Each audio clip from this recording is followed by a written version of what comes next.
নমস্কার বন্ধুরা, মানসীর কিচেনে সবাইকে স্বাগত জানিয়ে ফুলকপির একটি নতুনভাবে রান্না করার রেসিপি আলু ফুলকপির ডালনা আপনাদের সাথে শেয়ার করব। আসুন দেখে নেওয়া যাক আমি কিভাবে বানিয়েছি আলু ফুলকপির ডালনা।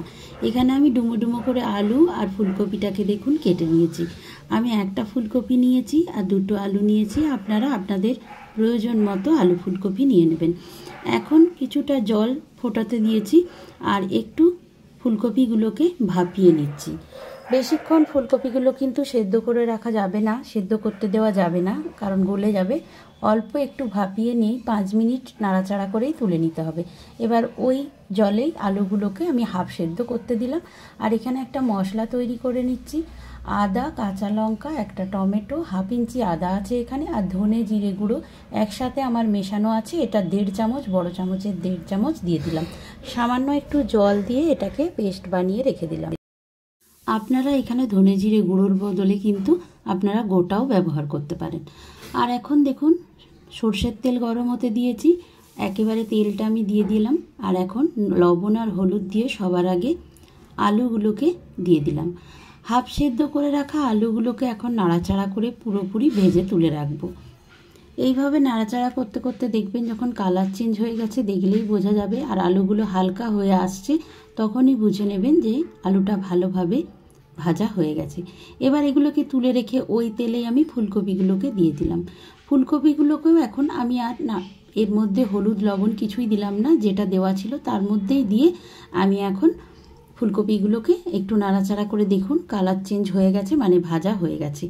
দেখেই বোঝা যাচ্ছে ভালোভাবে ফুলকপিগুলো ভাজা হয়ে গেছে। এখন কিছু গরম মশলা রেখেছি, গোটা গরম মশলা, যেমন লবঙ্গ, এলাচ, দারচিনি, একটা তেজপাতা, একটা শুকনো লঙ্কা। আর লবঙ্গ, এলাচ, দারচিনিগুলোও কিন্তু 2-3টে করে আছে। এবার এটাকে নাড়াচাড়া করে ভেজে নেওয়ার পরে যে পেস্ট করে রেখেছিলাম টমেটো, আদা, কাঁচা লঙ্কা, ধনে জিরে গুঁড়ো, সেই মশলাটা দিয়ে আমি এখন কিছুক্ষণ কষাতে থাকবো। এর সাথে সাথে দিয়ে দিচ্ছি আমি হলুদের গুঁড়ো আর কাশ্মীরি রেড চিলি পাউডার। এই হলুদের গুঁড়ো বা লঙ্কার গুঁড়ো সব দিয়ে দিলে কালারটা সুন্দর আসে। এখন দিয়ে দিলাম পরিমাণ মতো লবণ আর 1 চামচ দিয়ে দিচ্ছি চিনি। তাহলে সব কিছু ব্যালেন্স ঠিকঠাক থাকবে। লবণ আর চিনি সব কিছু দিয়ে দিয়েছি। এবার সব মশলা ভালোভাবে কষাতে থাকবো। এখন আবারও একটা পেস্ট তৈরি করে নেব। এখানে নিয়েছি 2 চামচ চারমগজ আর 2 চামচ নিয়েছি কাজু আর 1 চামচ দিলাম গুঁড়ো দুধ। এটাকে শুকনো ঘুরিয়ে নিলাম। এবার জল দিয়ে ভালোভাবে পেস্ট করে নিচ্ছি। এখানে কিন্তু একটা কথা বলে রাখি, দুধের পরিমাণটা বেশি দেবেন না। এখানে 1 চামচই দুধ দেবেন এই রকম পরিমাণের রান্নার জন্য। যদি রান্নার পরিমাণ বেশি হয় তখন 2 চামচ বা 3 চামচ দিতে পারেন। বেশি দুধ হয়ে গেলে দেওয়া তাহলে কিন্তু একটা পিচ্ছিল ভাব চলে আসবে রান্নায়, রান্নার টেস্টটা নষ্ট করে ফেলবে, আর খেতে বা দেখতে কোনোটাই ভালো লাগবে না। এখন দেখুন আমি এই মশলাকে দিয়ে আমি কিছুক্ষণ কষাতে থাকবো। এটাকে ভালোভাবে এখন আঁচটাকে কমিয়ে, মানে গ্যাসের ফ্লেমটাকে নাড়াচাড়া করে এখন বেশ কিছুক্ষণ কষিয়ে নেব। এখন আবার দেখুন তেল ছেড়ে এসেছে কড়াই থেকে, মশলা থেকে যে তেল ছেড়ে গেছে সেটা কিন্তু দেখলেই ভালোভাবে বোঝা যাচ্ছে।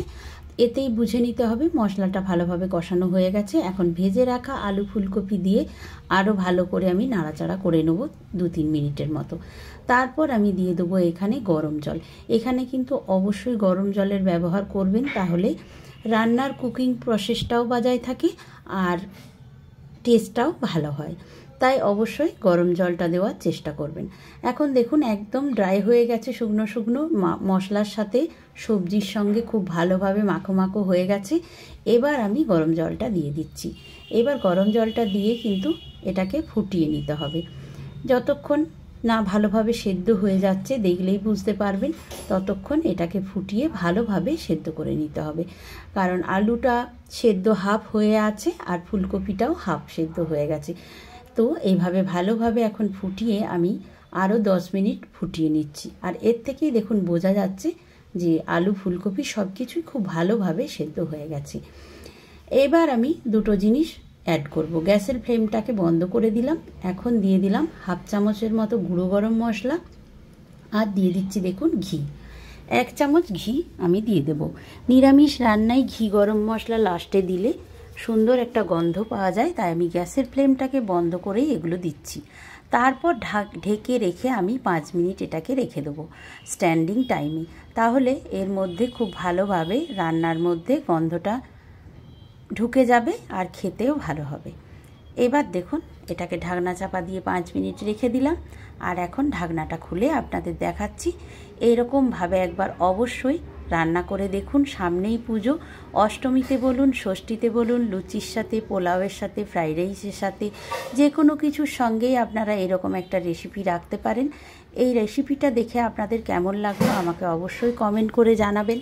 আপনাদের মূল্যবান মতামত আমার কাছে অনেকটাই প্রয়োজনীয়। সবাই ভালো থাকবেন, সবাই সুস্থ থাকবেন। আজকের মতো এই পর্যন্তই।